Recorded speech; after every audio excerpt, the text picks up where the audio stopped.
Om Namo Narayanaya. Welcome back. My name is Aaron Joy, and it is a Saturday afternoon here in Portland, Maine.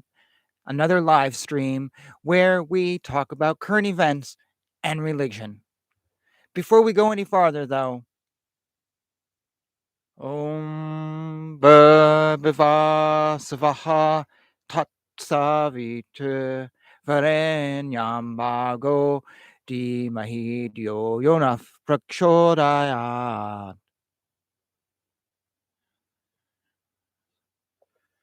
I would like to open with a reading from my guru's book, Living Dharma. My guru is Sri Dharma Acharya. The quote is, "Your life is filled with profound personal meaning, deeper than you may presently fully know.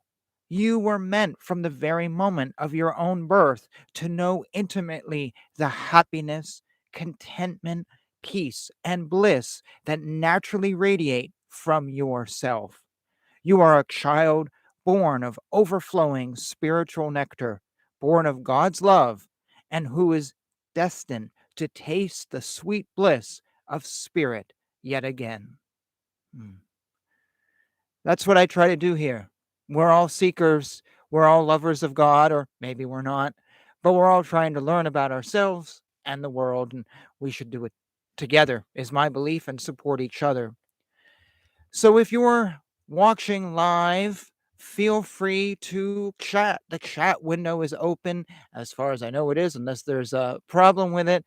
And you are welcome to participate either on topic or off topic. I have some things we're going to talk about today, but chime in whatever you want, whatever you feel like. Also, I have expanded this channel, so it goes out live at noon on Saturday or Sunday. If you can't make it live, you can watch it here on YouTube, but also you can catch it on BitChute. I know a lot of people have issues with YouTube, so I've tried to put it elsewhere.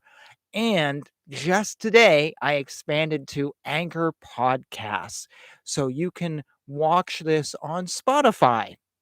I didn't know they had videos there. I just found that out. So I was like, oh, I got to go with this. Also, if you go to Anchor Podcasts, you can listen to an audio version of it. Now, if you are on BitChute or YouTube, you will see other things other than these live streams. I am actually reading all, not all, but a lot of, or the most popular old scriptures of Sanatana Dharma, the Mahabharata, the Ramayana, the Srimad Bhagavatam, the Kama Sutra. I am slowly working my way through them and reading them because I just felt like that's where I had to go in my spirituality. And I know a lot of people are really interested in these books, but they don't want to read them. So I thought, well, let's just do it together and you can listen in on these. So if you're catching this on YouTube and BitChute, you can check out those books. Don't know if I'll be expanding this into the Anchor realm. And actually, I don't even know if I'm going to be going into any more sites, but if you do frequent like Rumble or whoever, and you think this would be a good thing to have there, or you would like to listen to it there, please let me know what you frequent. And I am more than happy to expand this, though the live version is still going to be over YouTube because I just think YouTube's kind of the place to be for now. But and hopefully it'll stay that way. For all its faults, I think it's a good platform. But if you have other platforms you really like, please let me know. I've tried to figure it out, but everyone's got so many different opinions. I just don't know. So that being said, a week ago was Martin Luther King Day. And I had this funny thought on Martin Luther King Day, and I wanted to share it with some of you. So, from what I can gather, racism is a pandemic facing society. It's up there with climate change. It's one of the worst things hitting us. For us, Caucasian people or Germanic blood and Canadian blood, like myself, we have to deal with our internal racism we may not recognize. Um, you know, People of darker skin have to deal with the racism of being stuck in a white supremacist culture. We hear this over and over again. So I was expecting on Martin Luther King Day, we would see so much happen. Because I think there's like 4 holidays explicitly for African Americans. And I thought, well, God, Martin Luther King is huge. So I thought so many things would happen on the day, and I'd see it on Facebook and I'd see it in the news. I mean, if racism is a pandemic, here's your holiday, right? Well, I saw nothing. I saw less than nothing. I don't think anyone on my Facebook mentioned Martin Luther King. And I'm just like, really? Come on, folks. So I thought about it, and I thought about it, and I thought about where I am here in Portland, and I realized a lot of folks like myself had the day off. They may have had school off, and it was snowing and cold. So obviously, there are some times when it's just better to sit at home and watch Netflix. Really, I mean, is racism so bad that we have to go out in the snow when Netflix is on? And I'm being slightly sarcastic. Hopefully you can pick that up. But it was like, yeah, really, people? You think this is such a big thing, and yet here's a day off. We've all got this day, or a lot of us have this day off. Here's your big moment. How come you're not out there? Because it's cold out and it's snowing out. And some issues really aren't so important. I mean, racism is so bad we fake hate crimes. Yeah, it was like, this isn't. Yeah, I just was like, okay, this just says so much. If on your big day you can't do anything. The only news I did see was that $10 million statue, which the King family has actually not supported. And to me, that is just no, I'm sorry. $10 million in the pocket of one artist to make a statue. Is racism over? Will that statue end racism? Will anyone look at that and go, I would like to now read books about racism? Probably not. Because we all know who Martin Luther King is. We've learned about him since kindergarten. We're all very familiar with this great man. So it's not like there's anyone out there ignorant. Even people in foreign countries know about Martin Luther King. So a statue for 10 million, I just don't see what the purpose is. Now, if you took $10 million and you put that into the black community, whoa. I mean, black businesses, you could, well, I don't know. You could probably build a community center and have money left over. And how many people would actually be helped by that? Now, that is something. But a statue, what did it do? It put $10 million into the pocket of one artist who's probably now going to buy at least one house and a nice car, maybe 2 of them. And that's ending racism. That's fighting racism. I'm sorry. That's all you got on this big holiday? Yeah, it really frustrated me when I saw this lack of stuff. I told someone, I said, well, there's 4 African American holidays. That means you can take one off. It's like, come on, people. Actually, I'll be honest. I'll tell you what we need. We need a Malcolm X Day. I love Malcolm X. Alex Haley's autobiography of him is amazing. I find him a fascinating guy. I think he's even more interesting than Martin Luther King because he didn't really like white people and he was very much with the Nation of Islam and then had a complete facelift. Wow, sorry. That's the wrong word. I guess kind of sort of you could say that. Not a literal facelift, but a complete change in his attitude and just a real enlightenment moment before he died. And that to me is just awesome. I am just such anything with Malcolm X, I just really find fascinating. We need a day to him. We absolutely need a day to him. And I do know in Harlem they close for half a day, but that should be a holiday. But anyways, I just saw this Martin Luther King thing, and I'm just like, this is just. It's just nothing. It's just, if this is such a pandemic, you don't let a holiday go by and you don't put money into the pocket of one person. You try to help as many as you possibly can if this is a true issue. I don't know. My ex-girlfriend was black. I've dated an Egyptian, a Barbados native, Persian, lots of dark-skinned folks. I've worked with Muslims, worked with a Muslim from Egypt, African Americans, whatever. I love them. I even worked in Harlem with an all-black theater troupe. I've written books about black people. I love them. But we got to be real here, and folks aren't. Okay, let's talk about something a little nicer. No, forget about it. Let's just keep going with the news because we're all gluttons for punishment. I saw something else in the news this week. Maybe you saw that the Prime Minister of New Zealand has resigned. I forget her name. My apologies.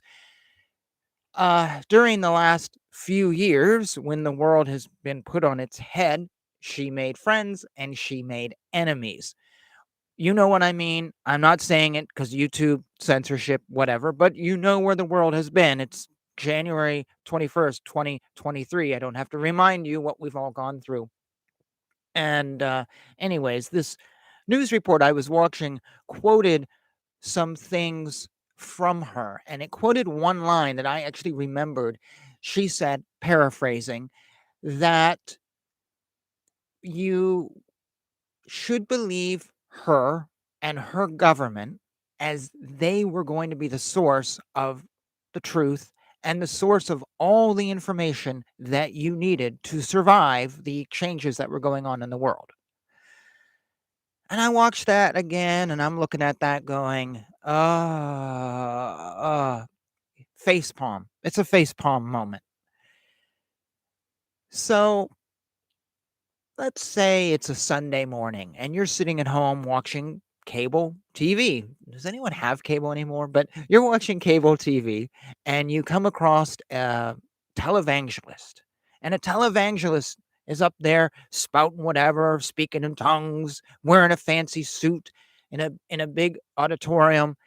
And he goes or she goes, I know the truth. I should be your source for all the truth and your source for everything you need to know. And how do I know this truth? Because God told me and God speaks to me. If you saw this on TV, I'm willing to bet a lot of you listening or watching this show would go, yeah, no, thank you. I'm not too sure about that, and keep flipping channels. Now, some of you may not. Some of you may actually go, yeah, yeah, no, God spoke to this guy and whatever. But I think a lot of you, if you're like me, which means a little bit skeptical, you're not an atheist, you're not an agnostic, you may believe in God, but yet you do discriminate things, you would just keep flipping and go, no, this is just a guy looking for your money. Yet on the other hand, here we have a prime minister saying, I am the truth. Listen to me. How do I know the truth? Because I have very well paid advisors telling me the truth. Who are these advisors? Well, yeah, you may not want to know. Some of them may have questionable backgrounds. Some of them may work for organizations which I've told them what the outcome of their studies are going to be. But you should believe me. People did. People do. I saw folks in this commenting on this news thing on YouTube how, oh, she was so amazing and she just needed a break and maybe she'd be back in a few years. I'm like, you don't get it. What's the difference between her and the Christian minister? Actually, I'd rather believe the Christian minister. I have more trust in God than I do a very high paid scientist who's being told to say certain things. But it just boggled my mind like, oh my gosh, people followed her, but yet change the context and they would write this person off. If it was just a minister, they would write that person off instantly. If it was a new age guru, they very well might write that person off. But because it's a politician, we think she's got special know-how. So I actually used to work for a survey company. I won't name the company, but I did work for them. It was paid for by the city that I lived in, and we would get bonuses, paid money bonuses, if we brought in folks who would give certain answers, because those answers would turn into an outcome that the organizer had already presented to the city council and basically said, this is what I predict the outcome of the survey will be based on all my years of study and research and expertise. This is what we're going to find. So I literally was given bonuses. It was like 25 cents sometimes. It wasn't much, but it added up very, very quickly. If I could make sure that the responses I got at the end of the day turned out the way my owner, boss, whatever, wanted them to. And this was a huge company that's located in many countries. It rents offices and hires huge staffs and has research that goes on for years and years. It is huge. And the boss always miraculously knows the outcome. I was told by one guy who actually runs the computer stuff that they would leave years out of studies. They would put years in, they would mix things up to make sure that the outcome was always what the boss predicted. So if you heard my previous comment and thought that companies, oh, these advisors for the government, they don't rig stuff. Yeah, they do. They absolutely do. I worked for another survey company some years later. Again, I won't name them. And we were given bonuses, and our paycheck somewhat depended on who we got.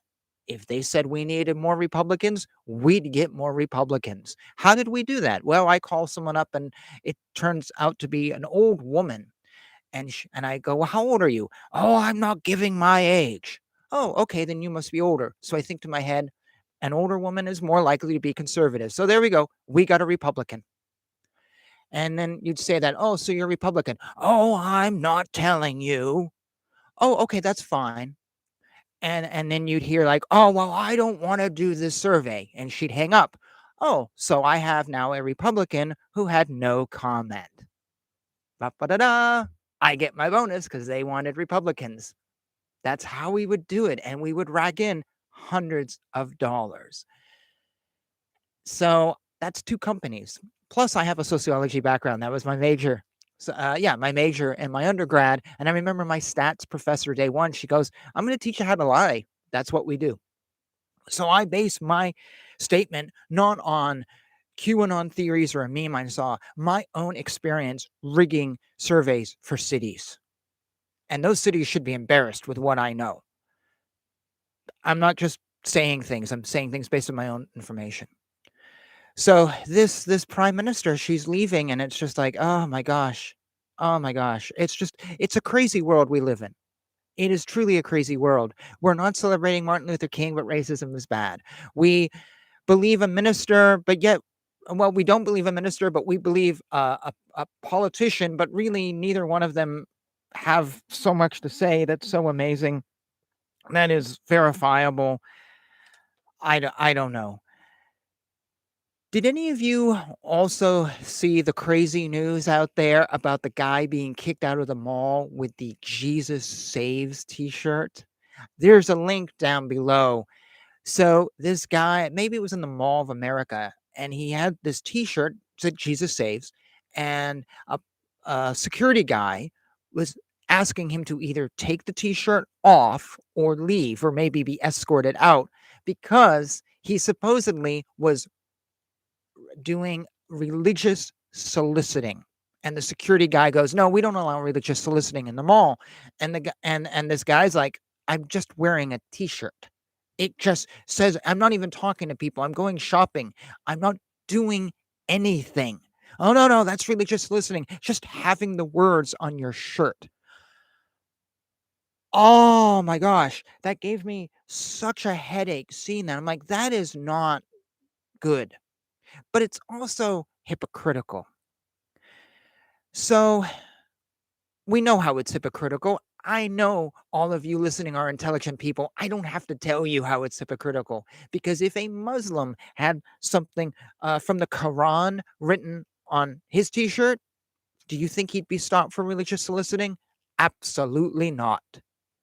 If I had a shirt, if I'm black and I had a shirt that said Kwanzaa something, or actually, since we already mentioned it, Elijah Muhammad, a quote from the great brother Elijah Muhammad. Would I be stopped for religious soliciting? Probably not. If, uh, on the other hand, if I'm a Hasidic Jew and I'm wearing my full Hasidic outfit and I walk into a mall, everyone can tell I'm Jewish. Am I going to be stopped for religious soliciting? No. But Jews do, draw people in. They do, hey, come to our synagogue. They don't go out like Christians do and evangelize, but they do, welcome folks. So would they be stopped? Probably not. On the other hand, if I was wearing this, which has the Hare Krishna mantra on it, would I be stopped? Probably they wouldn't even think twice, even though for me, this is a religious garment. But we see we see Sanskrit on stuff all the time. We see the Om. Here it is, the Om. You can just barely see it if you're watching on this shawl that I'm wearing. We see Ganesha used as a marketing tool all the time. So no one cares about that. But a Jesus Saves t-shirt, this is not religious. This is not religious soliciting, and it's not right. What it is it's Christian. And there is a concerted hatred against Christians. And I've said this before on this channel because I really believe it's true. And the more I see, the more I believe that there is a determination to remove Christianity from society. I believe they would make it illegal, but they actually can't in America because you can't focus on one religion according to the Constitution. But I think they're trying to make it impossible for people to go out there, to go to church, to do things, to wear a t-shirt, which if you're not reading and if you're blind, well, that's not religious soliciting. I think they really are trying to clamp down because of Christianity. And I think that's really bad. Because when you focus on one group, the end game is not going to be good. I opened this show talking about Martin Luther King and the problem with blacks. Now, we know the problem with blacks in America.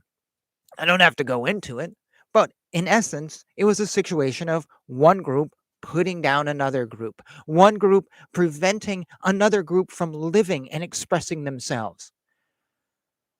Isn't that what we're doing to these Christians when we say, you can't wear your shirt? We're essentially doing the same thing.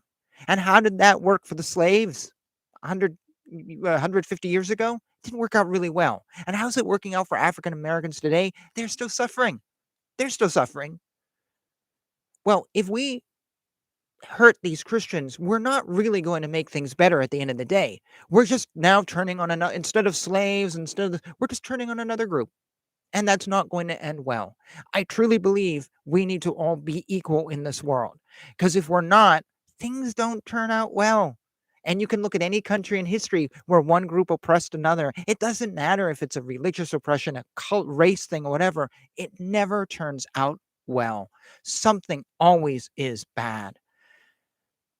And so when I see this, I'm not Christian. I really don't care about the Christian church. I'm stuck in a quasi-Christian country, though I did live 4 years abroad.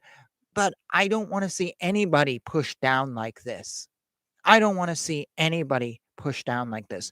And the other thing is, if we push down Christians because of a Jesus Saves shirt, who is going to be next? If we make Christians so they're meeting underground and their churches are closing and they cease to exist, human instinct doesn't stop there. It keeps going. Well, we've got to find someone else to scapegoat. We've got to find someone else to oppress. Maybe Hindus will be next because Hindus are dark-skinned and that gets in the race thing. Maybe Buddhists will be next. I don't know. Maybe Muslims. Probably not, but maybe. And that's what I fear. You can rant all day, well, Christians are bad. Yes, but when you get rid of them, all you have to know, well, just read history and you'll see that people don't go home and read a book. Oh, well, we got rid of the Christians, we're good to go. No, they go after somebody else, and then they go after somebody else. Think about Germany. Who went to the camps? The Jews. Who else? The intellectuals, the gypsies, yada, yada, yada. The list went on. There was always somebody. Even once you got rid of the Jews, there was always somebody. And that's what I am so afraid of. So when I see this Jesus Saves things, I wonder, where is this going? And I fear because I really fear. I really fear because I don't want to see any group destroyed. I don't care. I really, really don't. And it just bothers me. So this goes into the next thing I wanted to talk about today. And I have spoken about these fears in a previous episode. In my last episode, I explicitly was talking about Jordan Peterson. and what's going on in Canada. And I have actually had 2 Canadians say to me, "Oh, Aaron, get over yourself. Don't worry about it.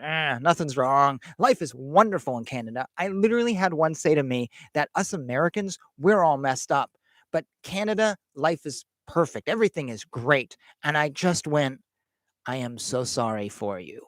I am so sorry for you." So I'm not gonna go back and say what I did. It's kind of in line with what I was just talking about, though, where it goes next. What I wanted to do was just put you in my head a little bit. I don't want you to think that I am sitting here ranting based on things I see on YouTube and Facebook. I actually think about what I say on this channel, even though it's completely off the cuff. I really do try to invest some time into the things I share with all of you because I really believe we have a tendency in society to regurgitate stuff. Oh, we see a meme on Facebook and then we just start repeating the meme and we don't think about it. We don't educate ourselves, and I really believe we don't take ideas and we digest them. We make them our own, and so when I'm here on this channel, I really do think about stuff and try to make it my own before coming and sharing with you. So if you think I'm just repeating memes and QAnon stuff, I'm absolutely not. I'm really trying to make it my own. So I wanna give you an example of when I kind of first realized this was happening. I was talking to, an ISKCON member. He's not a Swami or anything. We were having an email chat many years ago, and we were talking about the feeling of Krishna in your life. And he says to me in an email that the feeling of Krishna is sweet like honey. And I read that and I went, that's interesting. And he wrote a few other things. And essentially, what I discovered was he was literally repeating what he'd read from Swami Prabhupada, who used to write all the time. Things were sweet like honey. I believe even we can get writings about Sri Chaitanya from the six Goswamis. Everything's sweet like honey. And I just like, oh my gosh, what? And I kept saying, "Well, what do you think?" He goes, "Oh, well, it's sweet like honey." I'm like, "No, no, what do you think?" Eventually, I just stopped the conversation because I said, "I don't even know if he's felt God." Because if he has, he hasn't put it into his own words. Because think about it. It's right now it's 2023. This was a few years ago, but life hasn't changed that much. If I asked you what having Krishna is like in your life, or Jesus Christ, or Allah, or whoever, what is it like? You would probably describe it in a million different ways. Oh, it's a feeling of love. It's a feeling of completeness. It's a feeling I found myself. How many of you honestly would literally say it's sweet like honey? Probably very few of you. Now, if I asked you, here it is in 2023, I said, tell me something that is sweet. I'm willing to bet most of you would say candy bar, ice cream, something else. Oh, Halloween is full of sweet stuff. Honey? Really? I really don't think very many of us would say honey. Honey is something we all eat, kind of, sort of, but it's not like 1,000 years ago where I don't know if they didn't have chocolate bars 1,000 years ago. Honey was one of the sweetest things. So yes, it would make sense for Sri Chaitanya to say that. But to be talking about just a few years ago now, how the feeling of God was sweet like honey, I was like, oh, you're literally just repeating what you've heard. I'm I'll just read Swami Prabhupada's books. I don't want that. It just drove me bonkers. I have a friend who likes to argue politics and religion like that. Whatever you say to him, he has a quote from somebody. He'll put quote after quote after quote. Oh, well, this event happening with President Biden, this reminds me of what C.S. Lewis said. And people will go, yeah, man, but what do you feel? Oh, well, I agree with what G.K. Chesterton said. And that's it. Everything is a quote for him. And I've literally gotten upset. And this is a guy I've known for like 20 years. Like, what do you feel? Well, I agree with this quote. No, I don't want the quote from C.S. Lewis. I'll just go read God in the Dock. I want you. I'm talking to you. If I wanted to read God in the Dock again, I would do that. If I wanted to read Orthodoxy by G.K. Chesterton, I would do that because it's a good book. I want to know what you say. And it just drives me bonkers. And so many people don't converse with him. And he's like, oh, I got all these great quotes in these books. I'm like, because they want a real person. So when I'm here talking to you, I try to be real. I try to think about all the stuff I bring to this channel, and it might be off the cuff, but I try to really make it real. I think that is so important. And I've gone on about this because I think it's really something we need to all do. It's what our teachers told us to do. It's what your guitar player tells you, learn it enough and you get that muscle memory and then you can create your own riffs. The other thing is with me, I am one of these people who all my life I've always seen the slippery slope of everything. You name it. I'm always like contingency planning and what's going to happen? Drives me bonkers sometimes. But I'm always looking at the future, the future. What could happen? What could happen? Am I wrong? Am I right? I don't know. And so when I bring my comments to this channel, I'm trying to make them personal. But to go back, I wanted to just explain a few things about my previous episode on Jordan Peterson. I said a lot of stuff about Jordan Peterson and the future of Canada. And I had two people, as I said earlier, call me crazy for thinking that anything I said was on this world or sane. So I just wanted to explain just a few things about my logic of how I've come to the conclusion of what I said in that previous episode. So a few years ago, what did we see up in Canada? We saw the truckers have their banking accounts taken, which was shocking to all of us watching this on the news. That may not have affected you. You may not have worried about that. But I remember thinking that happened really fast. The order was placed, the banking accounts were closed. That's scary to me, how fast those truckers were hurt. And so I wonder, if it can happen once, might it happen again? And also, we never heard the outcome of that. We never heard if those banking accounts were opened up again a week later or a month later, or if they're still closed. I don't know. I have no idea how many lives were potentially ruined by that. I have heard stories out there of people whose banking accounts are closed. They send you a check for the amount, but because the account's closed, you can't cash it. It's scary, and it's happening over and over. So when I see something happen like Jordan Peterson's losing his license, I think to myself, might this happen to somebody else? Might it happen again?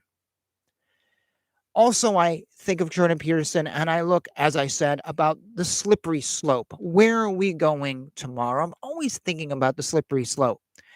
And things happen so fast in society that I think we have to be aware of things tomorrow. MAIDs, it's the new assisted suicide up there in Canada. You've certainly seen it on the news. Just a few years ago, it was created to just help people who had terminal illnesses or at the end of their life or whatever.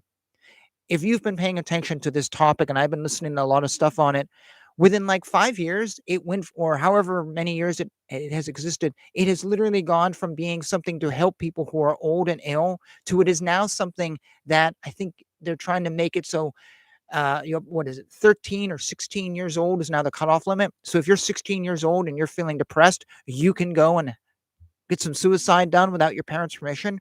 How fast we went from old people who are ill to kids who are depressed, and they're all going to be covered by maids in literally a handful of years. And I see this on other things. Like I was talking to my boss the other day about here in Portland, Maine, what life was like 10 years ago. And we're like, yeah, we didn't have the homeless problem. Literally in the past few years, it's just exploded. So I talk about the slippery slope, but I see it around me, things happening overnight. And you kind of can't go back sometimes. Like my boss said, how do you get rid of the homeless? They're here. How do you get rid of the drug addicts? They're here.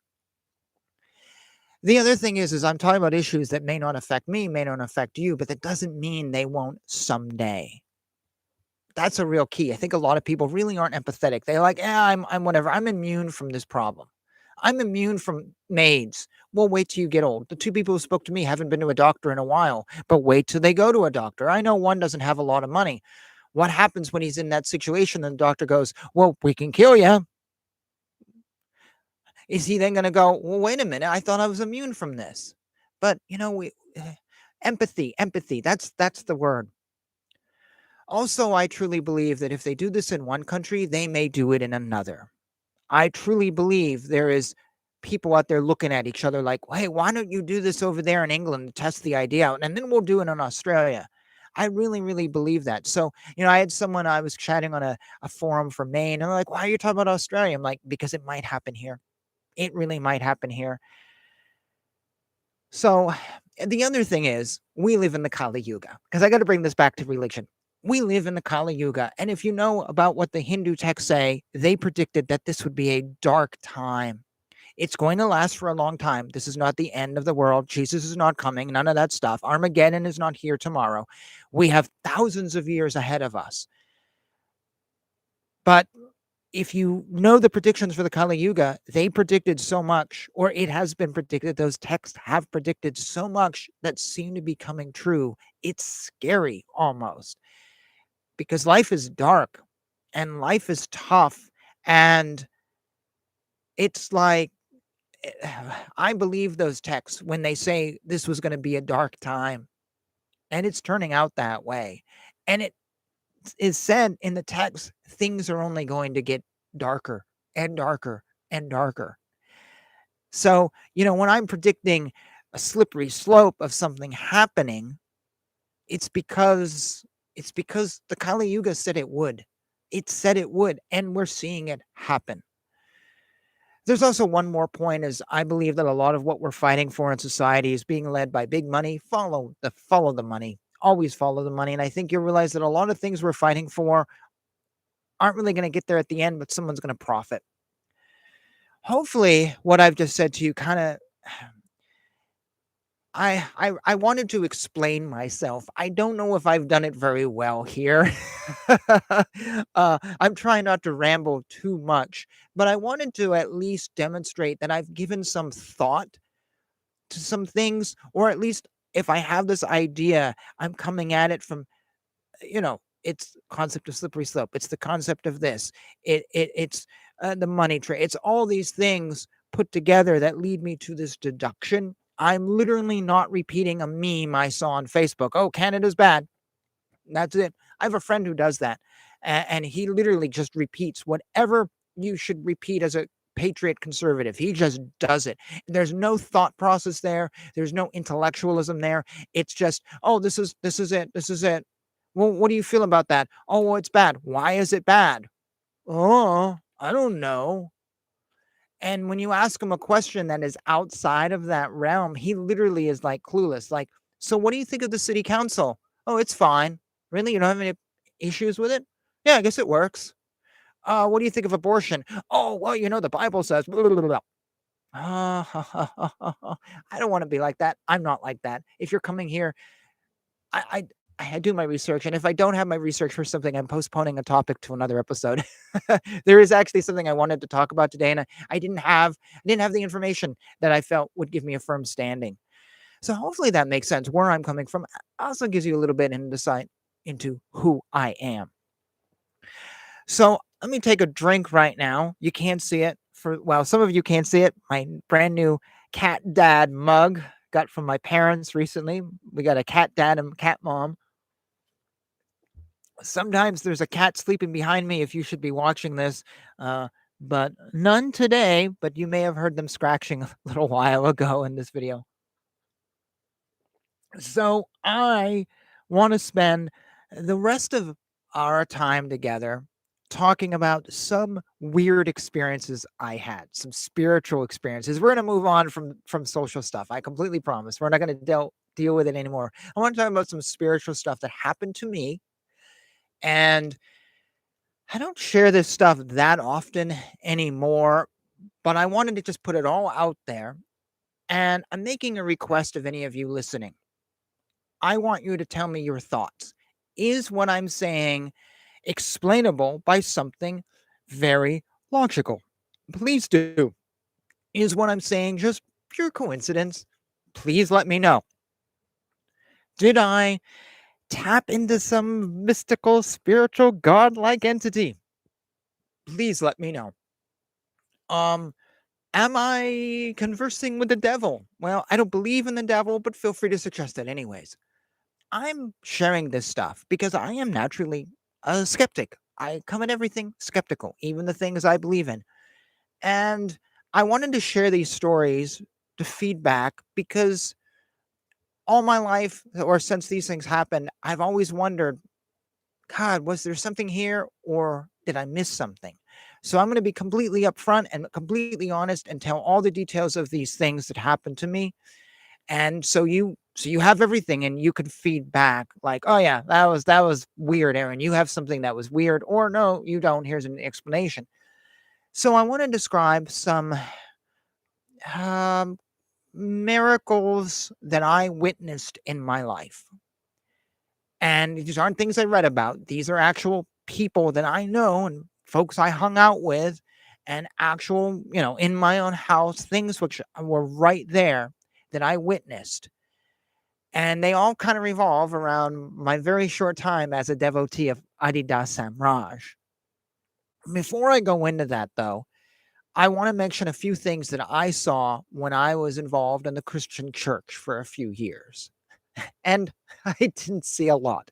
And I was very disappointed. And it was one of the reasons I just was like done after 2 years. I remember I used to go to these big Friday night college things. There'd be like 500 of us just praying, just going on singing songs, real hill songs type thing. And I remember once this girl stood up and she goes, I couldn't sleep last night. And I prayed to Jesus that I could get to sleep. And before I knew it, I was asleep. Praise Jesus. Jesus heals. It's a miracle. I'm like, and I'm sitting there thinking to myself, one, she's cute. Two, that's it. I'm sorry. If it's 3 o'clock in the morning and you're tired, Jesus didn't send you back to sleep. Biology he did. And I used to see things like this all the time. That just was like, yeah, I think that's just coincidence. Because if Jesus sending you back asleep at 3 o'clock in the morning is a miracle, we must be really desperate for miracles now. Because I couldn't. And I never really saw anything happen in the church. People always talked about, oh, miracles, miracles, but I never saw any. And it really pushed me away.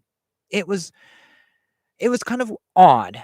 Uh, there was only two miracles I saw from two folks who were sort of on the periphery of the church. One is a friend of mine who is very Catholic oriented. She used to go to like Episcopalian, a very liberal mass, and then she got more conservative and she joined the church. And her mother passed away, and she actually, I think, committed herself for a while. It was just so tragic, but she was very religious. And right before I knew her, and this is she dated my best friend, and so she told me this story. We were sitting in the car one day. She couldn't walk for like 2 years. She'd sprained some muscle in her groin. I don't know the particulars, but she really couldn't walk. The doctors couldn't do anything about it. She would just lay on the bed. She was out of work a lot. It was horrible and painful. And she told me she was done. At one point, she's like, I can't, I didn't even want to live. So she goes, I put my hands on my groin and I said, please, Jesus, heal me and I will commit the rest of my life to you. She goes, I stood up and I walked to the front door and I ran a mile. That's what she told me. She ran a mile and she went to the doctor, and the doctor looked at her and said, you have nothing wrong. What happened? She goes, I asked for a miracle cure. Wow. I don't know. And he's like, yeah, there's nothing wrong with you. You were cured by praying on this body part that's been down for 2 years. I don't know. I believe this person, she ended up committing her life to the church. She's just steps away from being a nun, the last I knew. So she held her promise to Jesus that she would do this healing. That was the first healing I ever heard about that I felt was believable. There was another healing that happened to me. A friend of mine, I'd been to his house. He's a filmmaker, and his name's Lyle Pearson. I will mention him here. He is a Indian. He is an American who lived in India for 10 years and has done lots of films, independent stuff. You've probably not seen anything by him. Very underground films. I'm in one of them where he did like an 8-hour version of the Book of the Dead. It's just like one scene with me that he filmed at a party and then put it in the film. And I've spent lots of time with him, and he lived in India, as I said, and is famous in India because he's an expert on the gay and lesbian history in Bollywood, actors and movies and things. He goes to India, or he used to go like 9 months out of the year and go all over to all these film festivals and speak at them actually about gay and lesbian issues in Bollywood.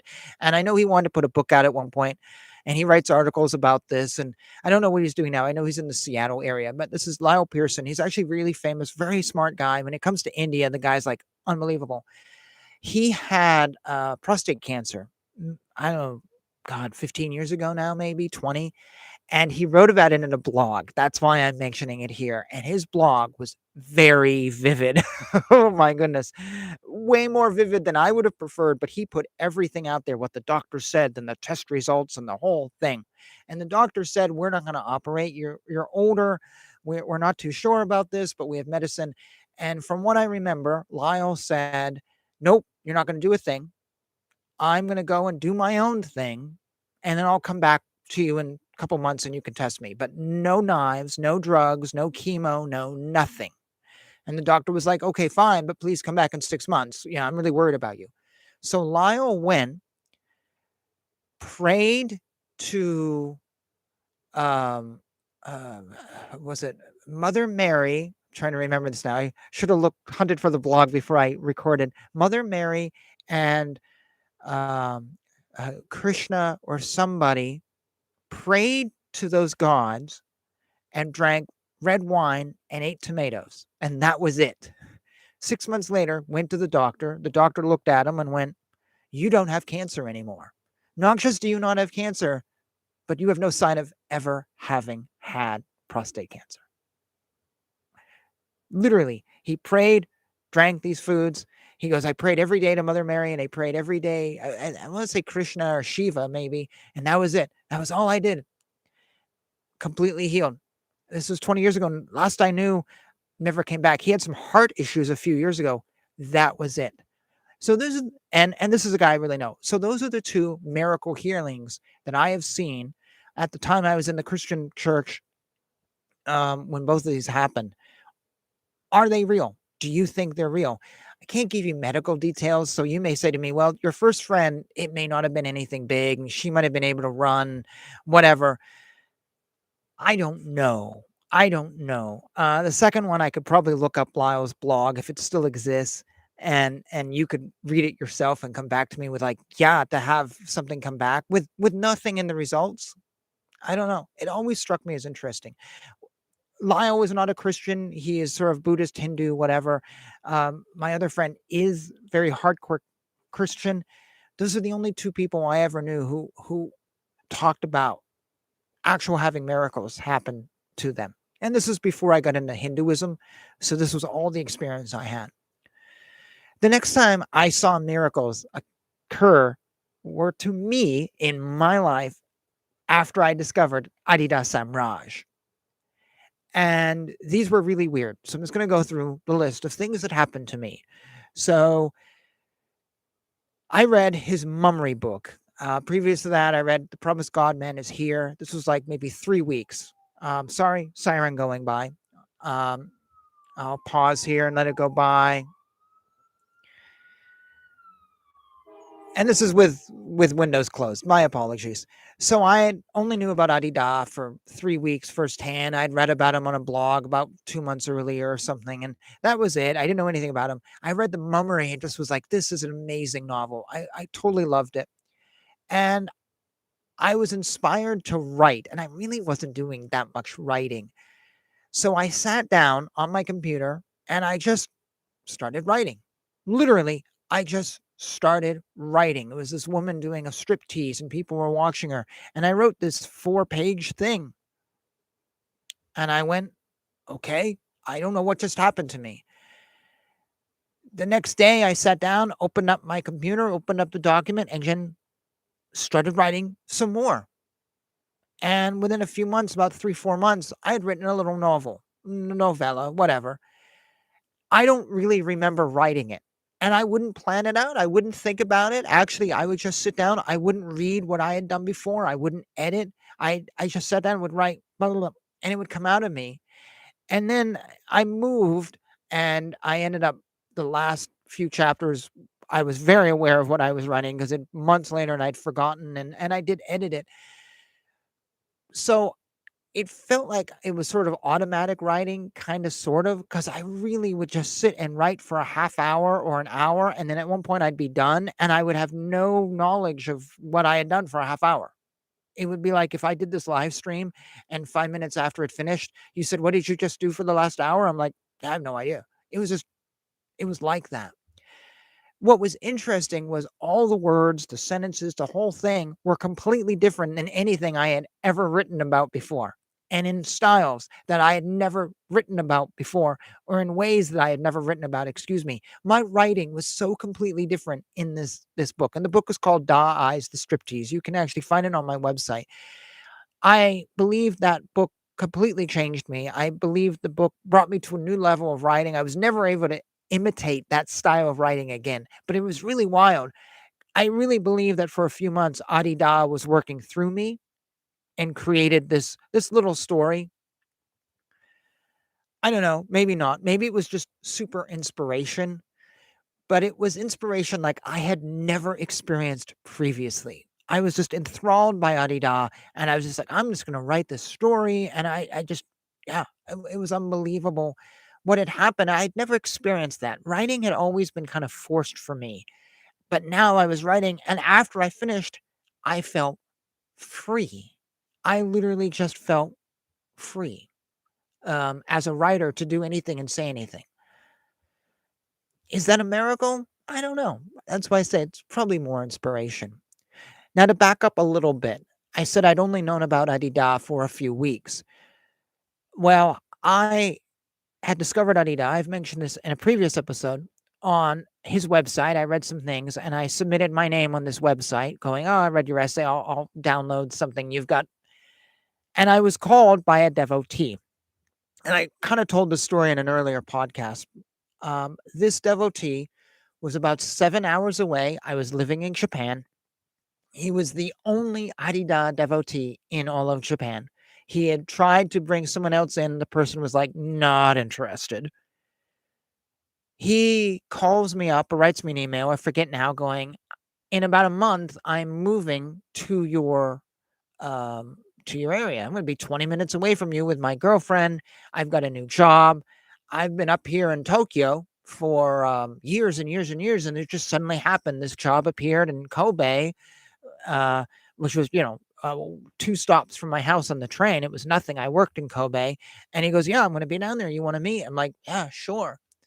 And it was so weird for me to be in Japan, and I literally found the one devotee in the country.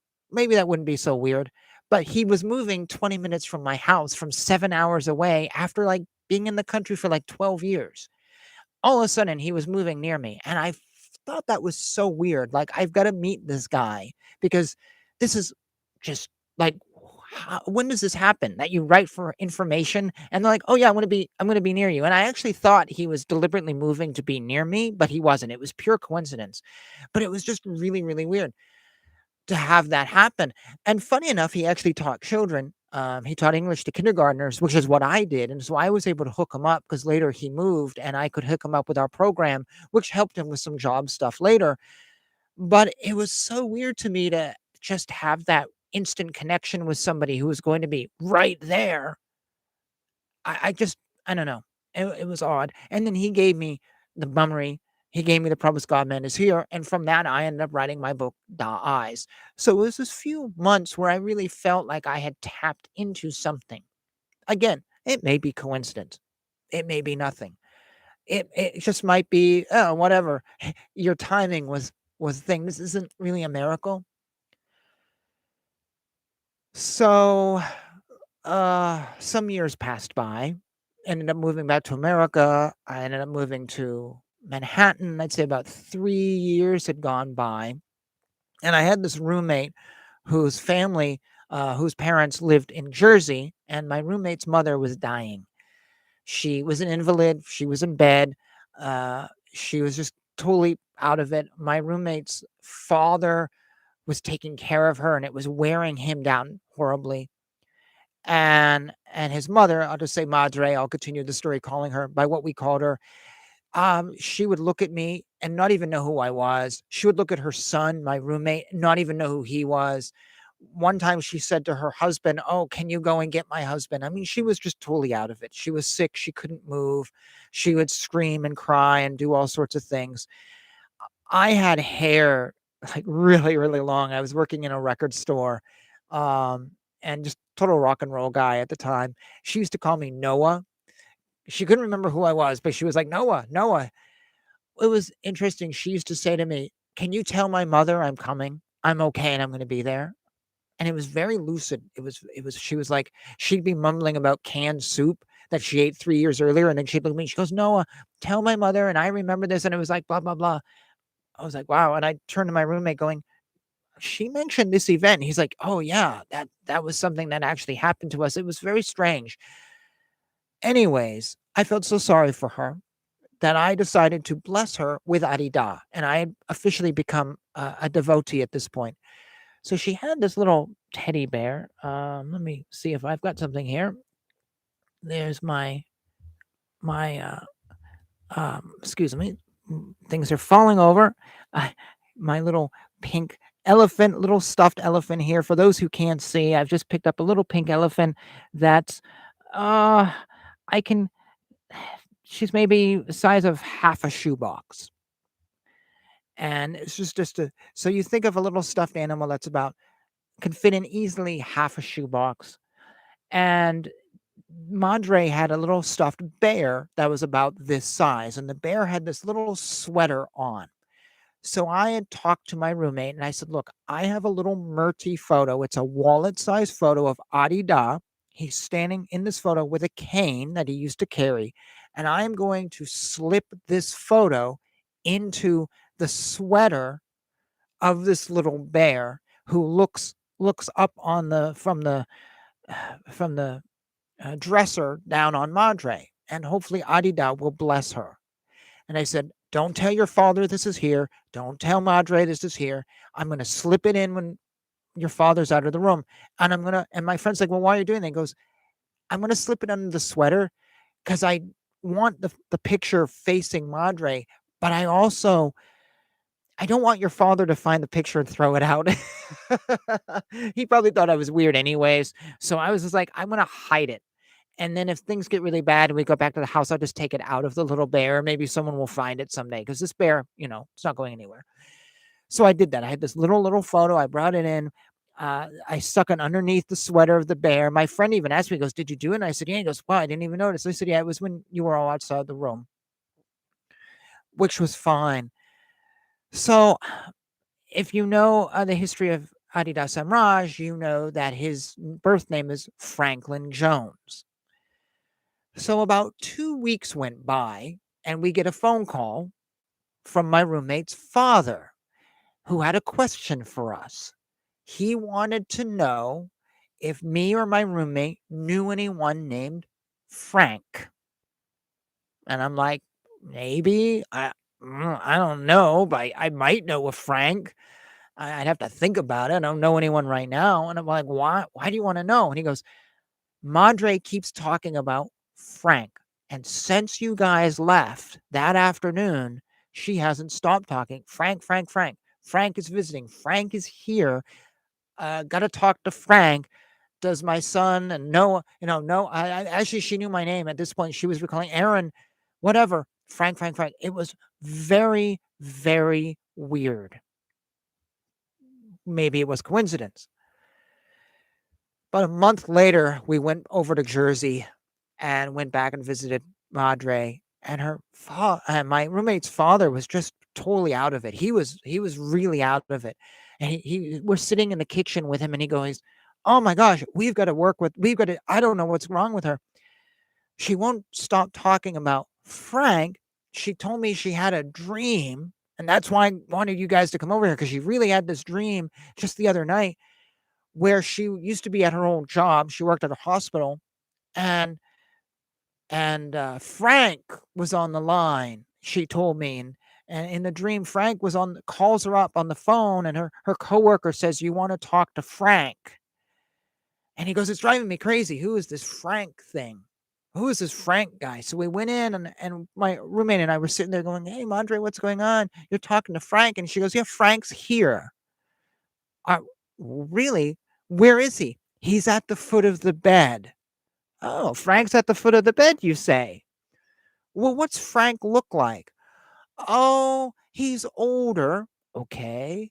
He's not really bald, but he has gray hair. Okay. And he walks with a cane. Okay. Okay. That's interesting. And I'm like, "Well, what's Frank doing?" She goes, "Nothing. He's just standing there watching me." Okay. She goes, "But Frank wants me to know everything is okay. God is with me and I'm going to be okay." So if you haven't figured it out, Adi Da had gray hair, kind of older, and he held a cane. And I had this Murdy photo in this room hidden from her where he was standing there, older with a cane. It was really weird to me how she was having this thing with Frank go on and whatever, and it was really weird. And Franklin Jones, is this coincidence? So that day, because it had just traumatized her husband so much, I took the Murdy photo away. Funny enough, we never heard about Frank again. She never talked about Frank.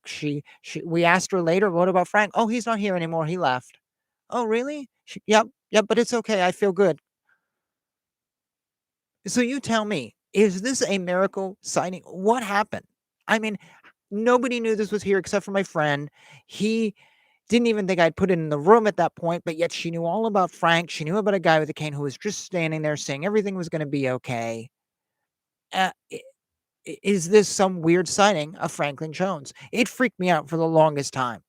I just can't explain. How would you be able to have, I mean, she was in and out of coherency, but still to be able to describe something like a Murdy photo that she had never seen, that only started when I left it and ended when I took it.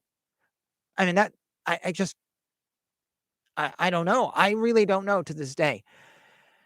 She did pass away a few years later, just to note. Actually, maybe it was about a year later.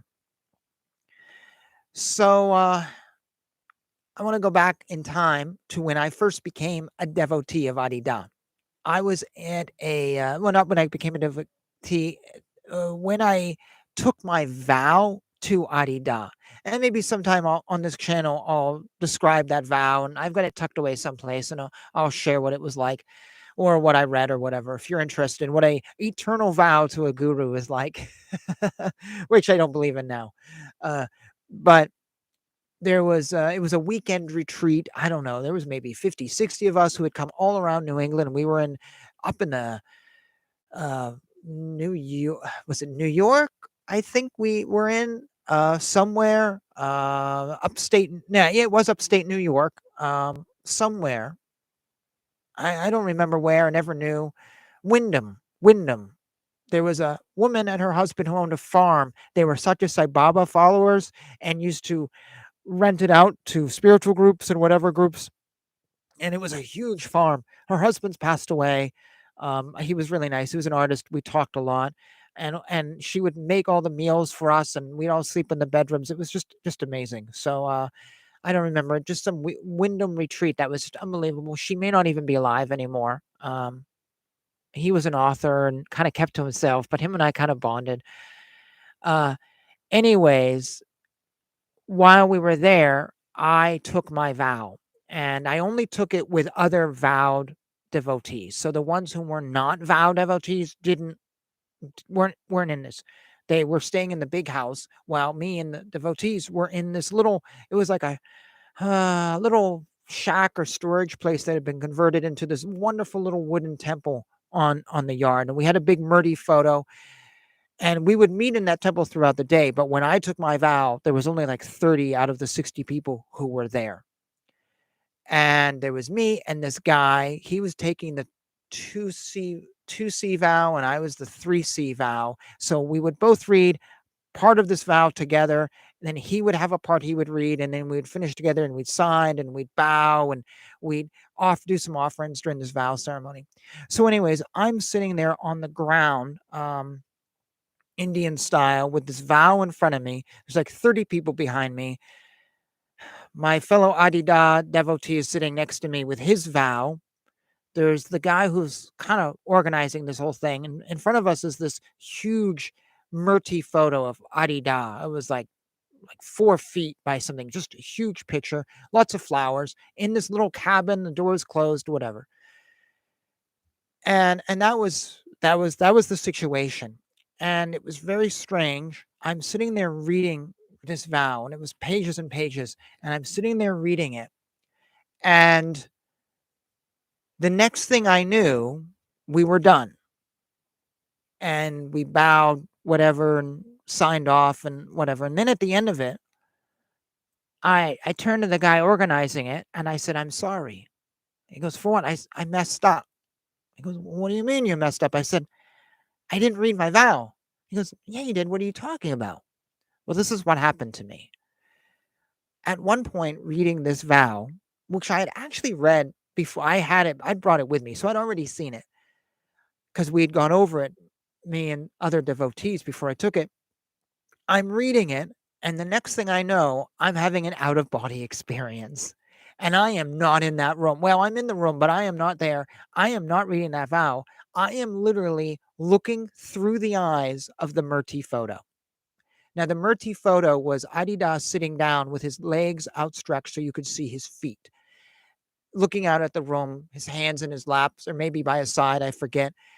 And I just remember being in the painting, looking out through his eyes, but it wasn't like I was looking through a painting. It was like the painting was actually him, and I was literally looking through his eyes, but he happened to just have this painting that was there, but it was like it was all black, and I was in this painting looking out, and I could see things as they truly were, not as they appeared. And I'm looking in this room, and it wasn't a room. It was just this weird bubble with all these little bubbles rising up that represented each of the people in the buildings, but we were all connected by our feet. And it it was literally like if you think of the swamp beast rising up from the water or something, or um yeah, that's maybe the best you can think of. Or maybe in the new Dune, when uh, Baron Harkonnen rises up out of his weird bath, and it's just this water and him in the bath, and it's just all this one weird thing. It was like that, and these bubbles would move, and we were all just connected. And that's what I saw, this connected world. And I was sitting there looking at the world through Adida's eyes, hearing his voice say to me, "This is what I see when I look at the world. I see one. We're all connected. We're all one big mass bubble thing." And then the next thing I know, we're at the end of this reading, and I'm sitting on the ground going, I honestly didn't read. I cannot remember to this day doing that vow. I can't remember any sight, sounds, or anything. For, I guess, 5 minutes or something, or maybe a couple minutes, I have no idea. I do not remember reading the vow at all. Just suddenly I start and suddenly I finish. And like I said, I apologized to the guy. And I'm like, "I'm sorry, I didn't read it." And I told him the story. He goes, "Wow, you had a moment. You had an out of body experience." I'd never had one of those before. It was so weird. Did I have an out of body experience? Was I just daydreaming, and I daydreamed so well that I blanked out? It's interesting because the guy organizing this, he said, "No, not you. I don't know what you felt, but you never stopped reading along with so and so, whatever his name was. I forget now. You were both perfectly in sync reading. You guys didn't mess up once, like every word and every breath. It was though you two had rehearsed." And I'd never met this guy who was doing the other vow. He goes, "It was perfect." He goes, I didn't know you weren't here because you read it perfectly. You didn't stop. You didn't mess up. You guys did it perfect." Now, my friend didn't let out a really big fart at the end of it and then started laughing. So we kind of messed up then. I'll be honest about that. But, um, but it was really weird. So was that a miracle? Now, on this same day that I had taken my vow to Adi Da, we had to vacate where we were in Wyndham to get back to New York City because there was a storm coming in that supposedly was like the biggest storm. It was going to trap us in Wyndham if we couldn't leave. And so we were all like, "Oh, if we got to leave now." But I'm like, "Aaron, do you just want to do your vow back in the house in Brooklyn?" I'm like, "No, let's do it now. Dude, can we? It's gonna take an hour. We got an hour anyways." He goes, "Yeah, yeah." And people were already beginning to figure out, like, pack up and whatever. And so he's like, okay, let's do it. Everyone promised that we'll stay, we'll do it, we'll do the vow, and it won't put us off that much for time. But as soon as we're done, we got to go. Well, it was interesting because we all got on the road. Everyone said the goodbyes. We're all leaving. And I remember I'm driving with two people, or I'm riding with two people, and one of them were like, oh, let's listen to the news to see if we can get back into town, or what are we going to do? The storm was completely gone. It was completely gone. And yet only hours earlier, they're like, it's raining. The skies are dark. Right after that vow, though, nothing. It was like, oh my God, we could have stayed for the rest of the day as we had planned. I don't know if that was a miracle. That may have just been a coincidence. Now, there was another thing that happened that day. It was a really weird day. So we always got up, all of us. And once we ate breakfast, I think we would then go out and meditate. Oh no, I know what is this. The top level devotees got up really early and did a meditation. The rest of us would get up and eat breakfast. And then at some point, the rest of us would be allowed in to this little temple. So there's all these Adi Da folks, like I said, about 60 of them. 60 of us, excuse me. Some are just people interested. Others were longtime devotees. Some were brand new devotees. We were all in this retreat, and we would have our breakfast, and we would all gather and sit in this temple and chant. Om Da, Om Shri Prama Saptana Adida Lavananda Samraj, or whatever. There's a whole list of chants you can do for Adida. And we would all sit in these chairs. The Murti was up front in the flowers, and we would just sit and chant. And I'm sitting there at one point chanting. And we were told that, we're going to start with a chant, but then you can break off and do any other chant you want on this list of chants. I'm sitting there, I'm just going, Om Ma Da, Om Ma Da, very silently to myself. And I felt a pain in the top of my head, right on the crown of my head, just a pain. It was as though someone was hammering a nail into that point in my head. And it just got worse and worse.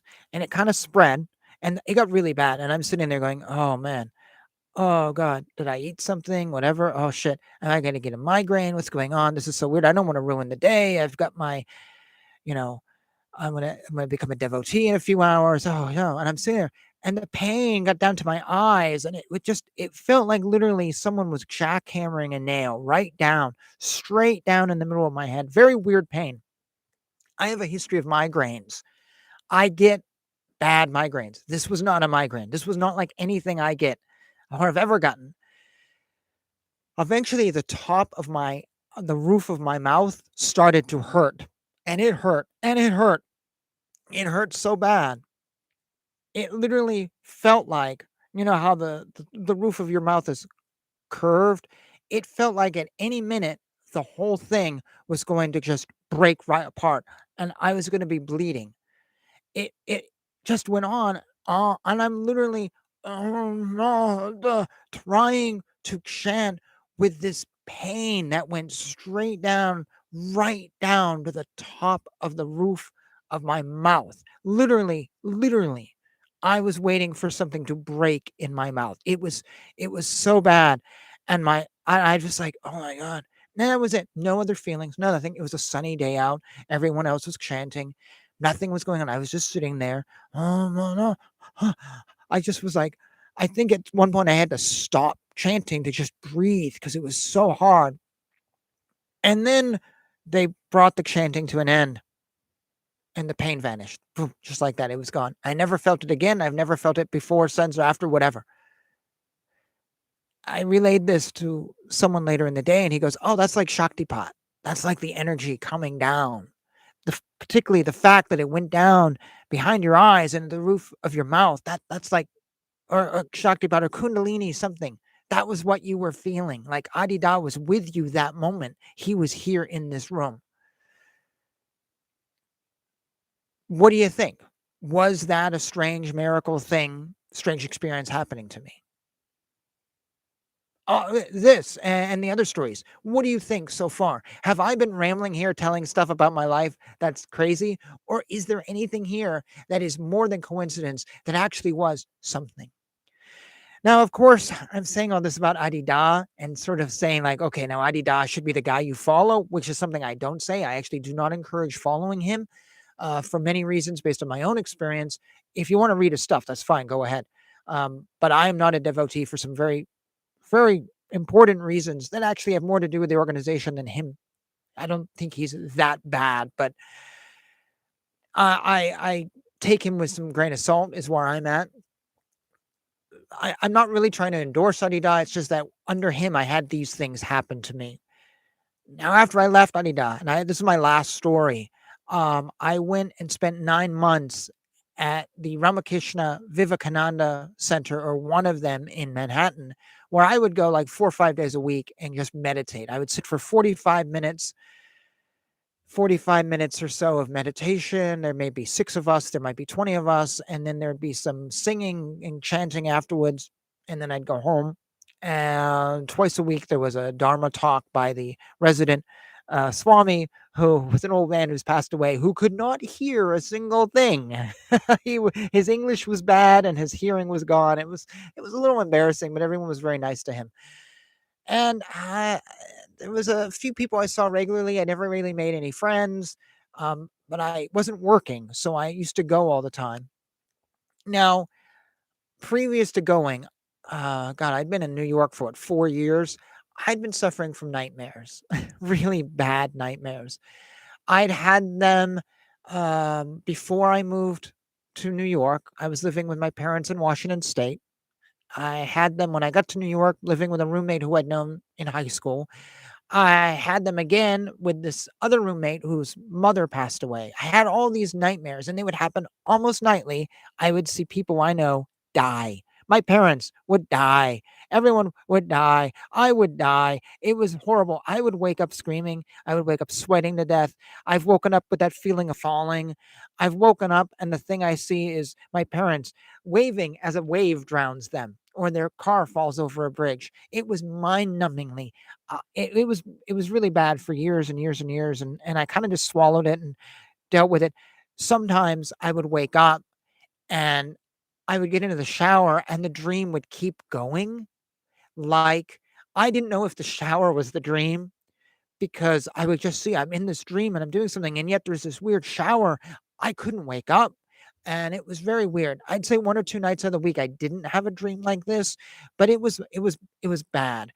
And it happened in numerous places, and it happened over I was single, I had a couple relationships and different jobs, and once was in, Washington State and New York. My life had changed, but I was always having this horrible nightmare. Everyone I knew died. It was messing me up after a while. And it really messed me up because I had this bad relationship, and that wasn't helping, and work was tough, and I was out of work, and so the dreams got to me. Anyways, I started going to this temple. You'd have a picture of Ramakrishna up front, Sarada Devi, the Holy Mother, and Vivekananda up front, and you just meditate. 2 weeks, within 2 weeks of going to this center, I said to my roommate one day, I just realized I haven't had a bad dream in a couple nights. He goes, what? I said, yeah, I haven't been waking up screaming. You haven't heard me waking up screaming. I'm not sweating to death. I'm sleeping fine. I'm having dreams about like normal, boring things. Goes, what? I said, yeah, I didn't even realize it. A couple days have gone by. I haven't had any horror. I haven't seen my parents die. Things haven't blown up. It hasn't been like dreaming about a Rambo movie every night.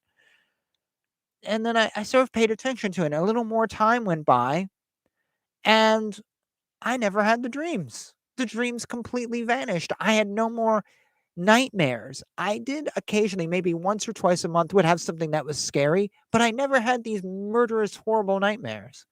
And since then, 10, 12, I don't know, not quite 15 years ago, within the past 15 years, I've never really had that happen again. Once in a while, I do have a bad dream. I went to this temple for 9 months, and the dreams never came back. Explain that to me. What the heck was that about? And I don't meditate today. I'm going to be honest with you. I am a horrible, horrible meditator. I practiced at the San Francisco Zen Center and just fell asleep 3 times a day. I've never really done good meditating. I do good chanting, and that I enjoy. but just sitting and being quiet, it just, I fall apart. But tell me, what happened there? What went on with this? Here I am, um, having nightmares for years, 3, 4 years, couple places, different environments, different jobs, and suddenly I start meditating. I don't know if this was a miracle, but it might be something of biology. The key is I never started meditating again. Once I left the Ramakrishna Vivekananda temple, I ended up moving to Maine not long afterwards. I've never meditated again, but I've never had the nightmares again. My life has also gotten way better, but I've had some rough spots, some really rough spots over the past few years. But it's really interesting. What do you think about that? So I have been rambling on here and on, telling a bunch of stories. I feel like I've just been talking and talking and talking and hitting like 1,000 points and maybe getting to the actual point I wanted to get to. I wanted to tell these stories to let you in on my perspective and my life and where I've been, but also to elicit your feedback. What do you think? Have I had weird experiences? Have I not? Um, I don't have experiences like this. Really, really don't. I do not consider myself empathetic or psychic. I don't have out of body experiences. I've had one other out of body experience, but I'll leave that to another story, another show. I don't know people who really have things that I really give much clout to, or like this girl I mentioned earlier in the show who said, "Oh, I fell back to sleep." That's really a lot of what I've seen. So I'm very hesitant. I do have a coworker who told me that his aunt was healed after breaking an elbow from Christian Science, but I don't know that firsthand. So these are the things that have happened to me. I'm just curious, as you've listened to these stories over the past hour, what do you think? Are there reasonable explanations? I think so for some, but others, like Madre, who was dying, what happened?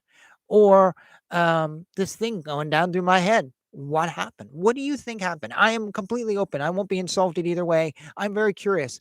I'm very interested in knowing. And as for the other things I've talked about in this episode, starting us off on a rough note, and then I go into like some fireside chat here. If you have thoughts on those too, let me know. So I'm going to bring the show to a close here. I am going to ask one more question, though. So this show has gone on long. There was another episode that went on long. I'd like to know what a good length is for you. Is an hour and a half too much? Is an hour perfect, or 45 minutes, or 30 minutes? Am I losing you? Are you not interested after a while? Please let me know. I would absolutely love to know. I've thought about even breaking this up, like doing 2 half-hour episodes or something, or, whatever. I'm just curious. I'm testing the waters here, trying to figure out what works and what doesn't. I do put the chapters in here. If you're like me, you probably don't necessarily listen to the whole thing. You probably jump around, because that's what I do to people who I watch on YouTube. They do an hour-long talk, and I just hit the things I like. So I'm expecting you're probably doing the same thing. But I would like to know, what do you think is good? What would you be interested in? Feedback, it is completely welcomed. I don't mind. You can even tell me you think I'm a fool. I heard it from these 2 Canadian guys, as I said. I'm fine with that too. Um, but yeah, so I've spent a few episodes here talking about my personal life and things that happened to me. We will be moving away from them into some more big social stuff in the forthcoming weeks, different things, whatever. I try to mix it up: personal, religious, current events, a little bit of everything. Again, feedback, let me know. Um, and yeah, I think that's a good place to end, because now I am officially rambling. So, as I said at the beginning of this, you can catch this on YouTube Live, BitChute, Anchor Podcast, and Spotify. Let me know if there's other places you would love to see it done. Check out my website. Also, I just revamped it the other day, made it much better. I'm about to debut a new mystery short story series. that I'm very, very excited about. Been working on that for a year, and I'm actually doing a Udemy writing course that will be out soon. So there's some new stuff, and you can see all that's happening on my website. And yeah, with that, I'm going to say thank you for joining me, whether it's for 5 minutes or the whole hour and something now. And hopefully, there's been something here you like. I'll come back to you hopefully in a week with something new and something interesting or whatever. Feedback appreciated. And I wish you the best. I hope you're well. Please have a good week and check out the other videos on this channel. Like, subscribe, do all that good stuff. Buy my books if you're interested. That's reference to the website. And before yeah, that's a good place to stop. So I'm going to get a drink and say, Hare Krishna, Krishna Krishna, Hare Hare, Hare Rama, Rama Rama, Hare Hare.